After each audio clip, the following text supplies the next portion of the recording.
Oke, baik. Assalamualaikum warahmatullahi wabarakatuh. Salam sejahtera bagi kita semua. Halo, selamat pagi, Bapak dosen dan juga teman-teman semua yang sedang menyaksikan video ini. Perkenalkan, nama saya David Syafatir Abrar. Saya adalah mahasiswa program studi hukum di Universitas Cyber Muhammadiyah. Yang dimana video presentasi ini saya susun secara khusus untuk bisa memenuhi tugas ujian akhir semester pada mata kuliah Pancasila. Akan tetapi lebih dari sekedar pemenuhan tugas akademik saja, topik yang akan saya angkat hari ini adalah sebuah keresahan, sebuah masalahnya yang nyata, yang sedang uh, menggerogoti generasi berbangsa dan bernegara kita setiap hari, setiap jam dan bahkan setiap kali kita membuka layar handphone kita.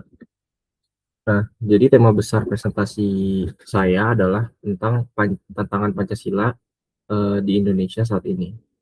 Dan untuk membahas lebih tajam ke akar masalahnya, saya mengambil judul spesifik yaitu Sirkuit Digital Ideologi Mempertahankan Demokrasi dan Nilai Pancasila di Era Disrupsi Informasi. Nah, teman-teman sekalian, coba kita refleksikan sebentar tentang realita kehidupan kita hari ini, di mana kita sedang berada di tengah-tengah arus yang disebut sebagai era disrupsi informasi atau transformasi digital. Ini banyak orang yang merayakan era ini itu sebagai puncak puncak kebebasan, berpendapat. Internet sekarang ini seolah memberikan mikrofon kepada semua orang, megafon, siapapun dari latar belakang apapun. Kini mereka memiliki kekuatan untuk bisa bersuara, mengkritik, dan juga menyebarkan suatu informasi. Nah, itu adalah narasi utopisnya. Akan tetapi dari kacamata ilmu hukum dan juga dari kacamata tata negara, realitas yang terjadi di lapangan saat ini justru menunjukkan suatu gejala yang cukup mengkhawatirkan, di mana ruang-ruang cyber kita hari ini bukan lagi sebagai sebuah perkumpulan tempat demokrasi gitu, yang sehat. Nah, tetapi ruang digital kita telah berubah gitu menjadi arena yang penuh dengan hoax, berita-berita hoax, ujaran kebencian yang berbasis sara, black campaign, dan juga polarisasi politik yang sangat ekstrim. Bahkan sudah adanya cyber troops atau yang biasa disebut dengan buzzer. Jadi tidak hanya secara murni, tapi juga ada yang sudah di setting gitu narasinya. Nah, mengapa topik ini cukup krusial untuk saya bahas? Karena ruang digital, ruang cyber itu bukanlah suatu dunia yang fiktif. Ini adalah ruang cyber ini adalah yurisdiksi baru gitu, dari hukum itu. Ia adalah ruang hidup yang baru bagi lebih dari 200 juta pengguna internet di Indonesia. Apa yang terjadi di dunia yang maya, di dunia internet, kemarahan, kebencian, perpecahan, itu bisa berdampak langsung dan juga merusak kehidupan di dunia nyata. Sebagai entitas hukum, negara Republik Indonesia itu berpijak pada Pancasila sebagai apa? Sebagai norma dasar negara, sebagai dasar negara. Sekaligus juga Pancasila itu bisa sebagai cita hukum negara.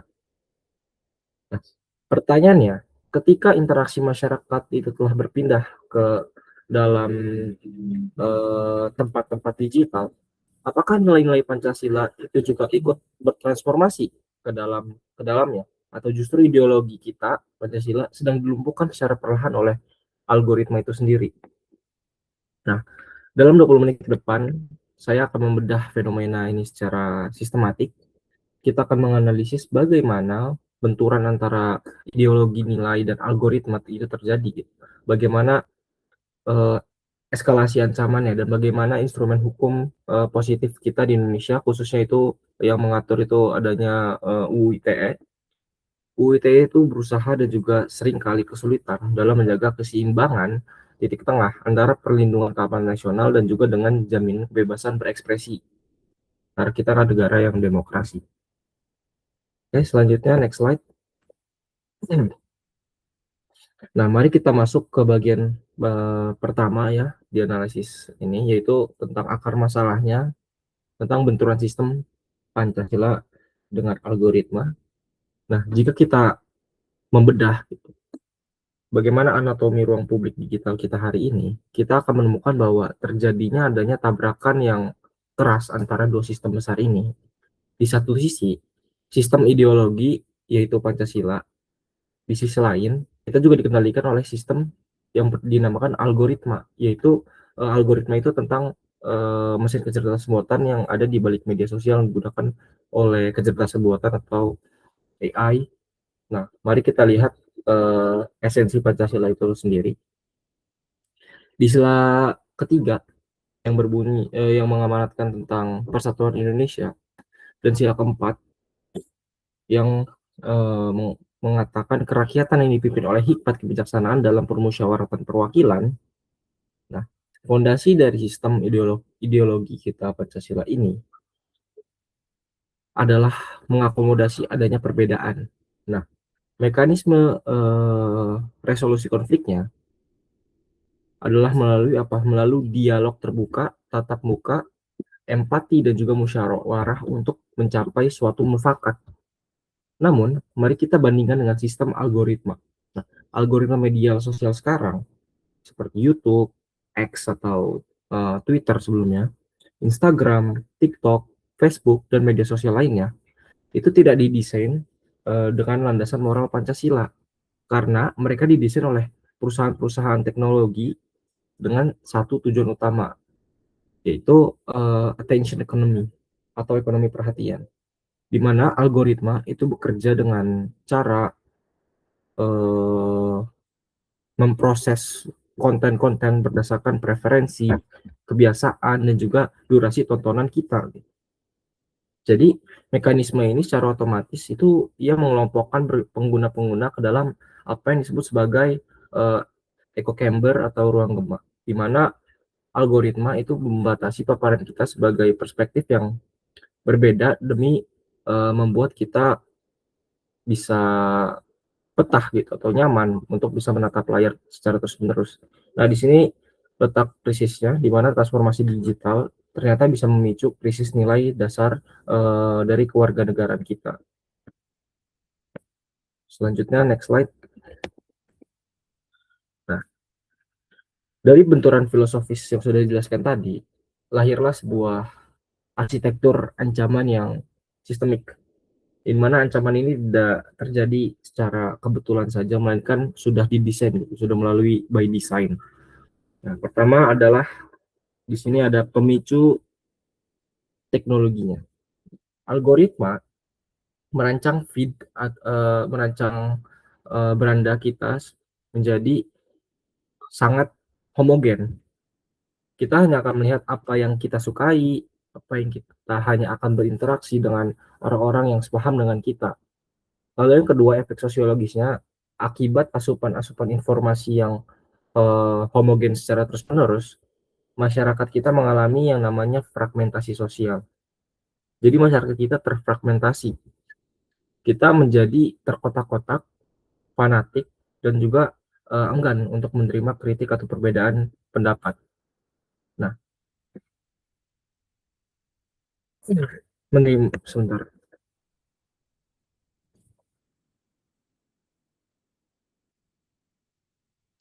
Kita lanjut. Tadi sudah mencapai enggan menerima kritik atau perbedaan pendapat, di mana kebebasan berpendapat yang dijamin oleh konstitusi negara kita pada akhirnya itu disalahartikan menjadi suatu kebebasan untuk bisa memaki, menyebar ujaran kebencian, dan juga melakukan doxing. Nah, ketiga, korban ideologisnya, di mana siapa yang paling dirugikan? Jelas yang paling dirugikan adalah sila ketiga dan juga sila keempat Pancasila itu sendiri. Bagaimana sosial bangsa kita terguncang dan musyawarah mufakat itu sudah mati secara sistematis di ruang digital ini sendiri. Baik, selanjutnya kita akan masuk ke anatomi ruang gemak. Nah, teman-teman bisa perhatikan pada slide visualisasi ini. Ini adalah gambaran bagaimana masyarakat kita terbelah. Di sebelah kiri ada kelompok opini A dan di kanan ada kelompok opini B. Nah, di dalam ruang gema ini, kelompok A terus-menerus divalidasi oleh informasi-informasi yang membenarkan pandangan mereka, pandangan kelompok opini A ini. Nah, mereka merasa kalau mereka itu yang paling benar karena semua orang di lingkarannya berkata serupa gitu, berkata demikian. Begitu pula dengan kelompok B. Hal ini memicu fenomena psikologis yang disebut sebagai bias konfirmasi. Dalam struktur jaringan yang terisolasi seperti ini, interaksi antara kelompok tidak lagi berupa dialog, melainkan berupa saling serang, saling caci, dan juga saling cancel satu sama lain. Dalam kondisi teknis seperti ini, musyawarah mufakat secara tidak langsung menjadi hal yang mustahil untuk dilakukan. Karena keduanya itu sama-sama merasa benar dan juga saling mencaci dan juga meng-cancel satu sama lain. Apalagi jika adanya suatu pemilu, maka itu masyarakat semakin terpolarisasi dan juga makin fragmentasi karena algoritma hanya akan menunjukkan hal yang ia sukai gitu. Kelompok opini A akan terus dibanjiri informasi yang pro misalkan, lalu yang kelompok opini B akan dibanjiri informasi yang kontra. Lalu selanjutnya gejala disrupsi. Nah, sejauh mana tingkat keparahan masalah ini di Indonesia? Data itu tidak bisa berbohong. Berdasarkan berbagai laporan dari Kementerian Kominfo dan juga dari Mastel atau Masyarakat Telematika Indonesia, kategori penyebaran hoax tertinggi di Indonesia secara konsisten itu selalu didominasi oleh dua hal isu. Yang pertama isu sosial politik dan juga isu kesehatan. Isu sosial politik ini mencakup sentimen sara, suku, agama, ras, dan juga antar golongan, serta memuncak pada setiap momentum pemilihan umum yang sudah saya jelaskan tadi. Kita bisa melihat fenomena polarisasi ekstrim di mana perbedaan pandangan politik itu melahirkan julukan-julukan yang panggilan-panggilan merendahkan. Seperti kalau di pemilu 2019 itu cebong, kampret, dan kadrun dan juga sejenisnya. Nah, julukan ini tuh bukan sekedar candaan karena ia mereduksi nilai kemanusiaan yang terletak pada sila kedua dan juga menggoyahkan sosial masyarakat kita. Kalau di 2024 itu ada 3 pasangan dan itu juga saling terpecah belah satu sama lain. Nah, setiap platform, kita selanjutnya ini ada konflik kampanye hitam di berbagai platform. Nah, di setiap platform itu memiliki karakter arena konfliknya itu sendiri. Di mana di platform terbuka seperti X atau Twitter dan juga TikTok, kita melihat adanya amplifikasi publik yang secara masif. Algoritma itu dimanipulasi dengan hashtag atau tagar untuk melakukan serangan terbuka terhadap figur publik atau kelompok tertentu. Sedangkan di platform yang lebih private atau tertutup seperti WhatsApp group, keluarga atau juga komunitas, nah, itu penyebarannya lebih senyap dan juga sangat berbahaya. Kenapa? Karena minim sekali verifikasi pihak ketiga dan sangat mengandalkan pendekatan yang secara emosional. Kita cenderung langsung percaya jika berita itu hoax atau bohong, itu di-forward oleh paman kita, bibi kita, atau tokoh agama misalkan yang kita hormati di grup tersebut. Seperti itu. Lalu selanjutnya, masalah di platform yang sudah saya sebutkan tadi itu bukanlah sekedar drama media sosial saja. Ada corong eskalasi yang secara sistematis itu bisa membawa krisis dari layar digital menuju krisis keamanan nasional. Ini di visualisasi ini ada beberapa tahapan. Yang pertama itu adalah semuanya dimulai dari injeksi misinformasi di ruang cyber. Jadi pembuatan hoax yang terstruktur atau bahkan penggunaan buzzer untuk bisa mengalihkan isu. Lalu masuk ke tahap 2, itu merambah ke psikologis, yaitu ketidakpercayaan publik atau distrust. Jadi masyarakat mulai tidak percaya kepada KPU, tidak percaya pada aparat hukum, dan juga tidak percaya pada pemerintah yang sah. Lalu di tahap ketiga, itu berubah menjadi masalah sosial, yaitu adanya polarisasi dan juga ujaran kebencian yang diwujudkan melalui melalui media sosial. Lalu yang keempat, tahap terakhir, ini puncaknya, ini mana ini tuh bertransformasi menjadi kerusuhan fisik di dunia nyata. Kita telah melihat berbagai tragedi berdarah di Indonesia, konflik-konflik seperti pembakaran tempat ibadah, kerusuhan yang dipicu secara eksklusif oleh hoax yang viral di media sosial. Ini adalah bentuk-bentuk pengkhianatan langsung terhadap nilai keadilan sosial bagi seluruh rakyat Indonesia. Yaitu sila kelima. Baik, selanjutnya. Nah, teman-teman sekalian, sampai di sini kita sudah selesai gitu untuk membedah masalahnya secara sosiologis dan juga teknologinya tadi sudah dibahas. Sekarang mari kita melihat dari kacamata kita sebagai akademisi di bidang ilmu hukum. Nah, kita tuh harus bertanya, bagaimana instrumen hukum negara itu bisa merespons ancaman terhadap eksistensinya ideologi Pancasila ini. Nah, disinilah kita masuk pada analisis terhadap Undang-Undang Nomor 11 Tahun 2008 tentang informasi dan juga transaksi elektronik, yang dimana telah mengalami berbagai penyesuaian. Terakhir itu direvisi melalui Undang-Undang Nomor 1 Tahun 2024. Nah, hukum dalam fungsinya sebagai social engineering itu menempatkan UU ITE sebagai perisai yang represif. Nah, secara khusus perhatian kita di sini tertuju pada pasal 28 Undang-Undang ITE.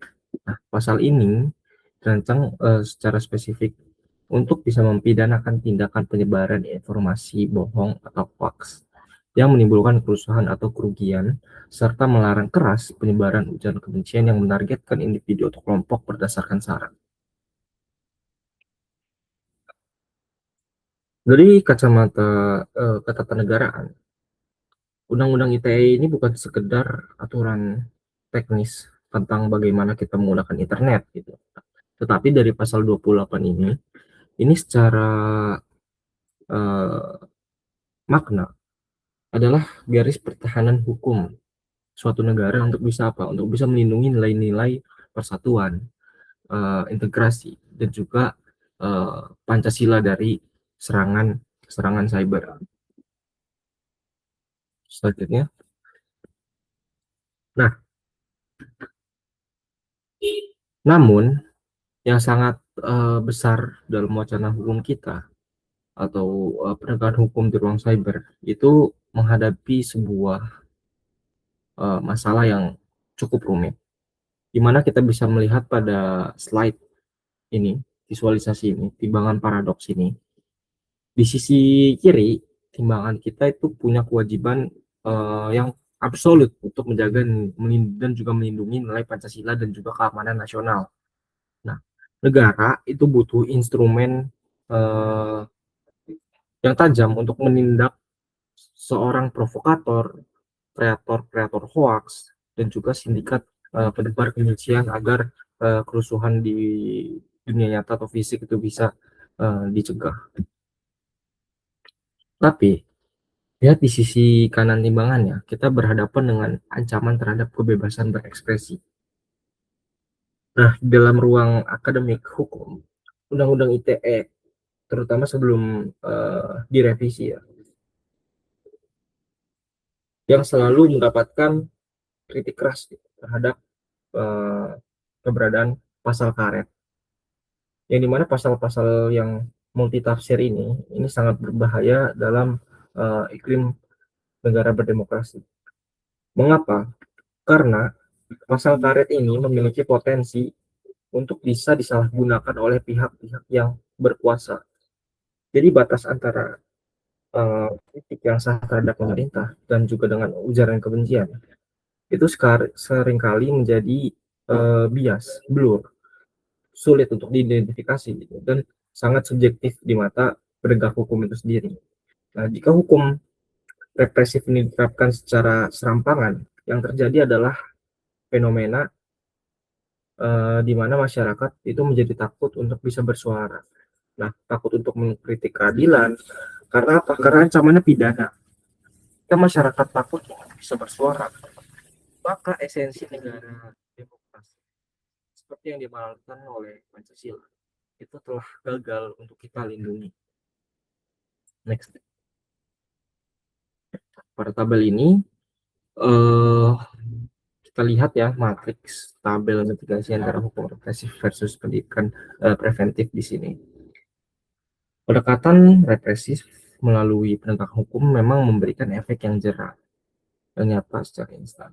Tapi kelemahannya, ia itu berisiko untuk bisa melanggar hak asasi jika tidak berhati-hati. Nah, sebaliknya kita sangat membutuhkan pendekatan yang bersifat foundational atau mendasar, yaitu melalui pendidikan karakter moral, tentunya membangun eh, imunitas dari dalam otak dan juga nurani masyarakat kita itu sendiri. Nah, ini sangat membutuhkan waktu yang sangat panjang, mungkin lintas generasi. Namun hasilnya itu justru akan jauh lebih permanen seperti itu. Selanjutnya, oke, terkait pendekatan preventif tersebut, eh, Indonesia itu memiliki BPIP. Dan BPIP itu Badan Pembinaan Ideologi Pancasila yang baru didirikan di tahun 2020 berapa gitu. Nah, itu tuh memberikan pandangan yang sangat fundamental di mana selama ini program literasi digital di Indonesia itu terlalu berfokus pada apa yang disebut sebagai digital skill, yakni kemampuan masyarakat untuk bisa mengoperasikan smartphone, membuat akun, membedakan format file, atau memahami fungsi-fungsi dari media sosial itu sendiri seperti like dan juga share. Nah, BPIP itu menegaskan kalau itu tuh tidak cukup menguasai digital skill yang hanya menciptakan pengguna teknologi yang pintar, belum tentu menciptakan warga negara yang bisa bertanggung jawab. Yang kita butuhkan apa? Secara pendesak hari ini adalah penguatan etika digital itu sendiri. Ini adalah literasi yang berlandaskan kemanusiaan yang adil dan beradab yang tertuang pada sila kedua. Ketika digital mengajarkan adab berinternet, empati ketika mengetik komentar, dan juga melakukan validasi sebelum membagikan berita tersebut, dan juga kebijaksanaan dalam respon informasi yang memicu konflik. Oke, maka kita masuk ke kesimpulan dan juga sintesis dari presentasi ini. Bagaimana kita mempertahankan nilai-nilai Pancasila di era digital? Jawabannya adalah kita harus secara bersama-sama membangun suatu ekosistem kewarganegaraan digital yang ditopang oleh 3 pilar utama. Yang pilar pertama adalah infrastruktur hukum yang terukur, penerapan UU ITE yang harus mengedepankan asas kepastian hukum dan juga proporsionalitasnya. Harus ada batasan yang jelas antara kritik yang dilindungi oleh konstitusi dengan hoax yang manipulatif yang mengancam negara. Jadi penegakan hukum harus bebas dari pesanan-pesanan politik. Lalu pilar keduanya, pendidikan karakter moral yang mengakar. Etika digital berbasis Pancasila harus diintegrasikan ke dalam kurikulum pendidikan mungkin secara sistematis dari jenjang dasar hingga pendidikan tinggi tentunya. Lalu pilar yang ketiga, rekayasa algoritma yang beretika. Negara tidak boleh tunduk pada platform raksasa teknologi, tapi harus ada regulasi-regulasi untuk menuntut transparansi algoritmanya guna untuk bisa membongkar ruang gema dan juga memaksa platform agar bisa memfasilitasi keberagaman dari perspektif publik sesuai esensi dari sila kita yang keempat. Oke, di akhir presentasi ini saya ingin merefleksikan sebuah pesan yang menjadi perhatian para ahli sosiologi, politik, dan juga KTN kita.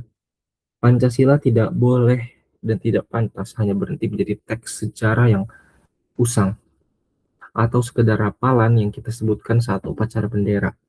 Pancasila harus bisa ditransformasikan menjadi sebuah ideologi yang hidup, yang berdenyut dan bernafas di dalam setiap interaksi sosial kita, termasuk di dalam arena-arena digital dan juga serat optik ruang cyber. Bagi kita generasi hari ini, tugas menjaga kedaulatan bangsa telah berubah bentuk. Menjaga integrasi bangsa bukan lagi melulu soal mengangkat senjata, menjaga perbatasan darat, laut, dan juga udara negara. Menjaga Republik Indonesia ini hari ini berarti menjaga ruang pikiran masyarakatnya, menjaga adab berekspresinya, dan menanamkan hikmat kebijaksanaan di setiap ketikan keyboard dan juga layar handphone kita. Demikian analisis mendalam yang dapat saya paparkan. Terima kasih atas perhatiannya. Wassalamualaikum warahmatullahi wabarakatuh.